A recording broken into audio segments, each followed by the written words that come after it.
इस्लामाबाद में वकला पर लाठीचार्ज के बाद कराची में वकला ने सिटी कोर्ट के अंदर और बाहर एहतजाज शुरू कर दिया।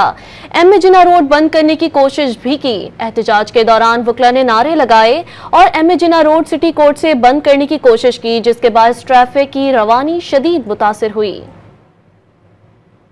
इस्लामाबाद में वकला पर लाठीचार्ज के बाद कराची में वकला ने सिटी कोर्ट के अंदर और बाहर एहतजाज शुरू कर दिया। एम जिन्ना रोड बंद करने की कोशिश भी की। एहतजाज के दौरान वकला ने नारे लगाए और एम जिन्ना रोड सिटी कोर्ट से बंद करने की कोशिश की, जिसके बाद ट्रैफिक की रवानी शदीद मुतासिर हुई। इस्लामाबाद में वकला पर लाठीचार्ज के बाद कराची में वकला ने सिटी कोर्ट के अंदर और बाहर एहतजाज शुरू कर दिया।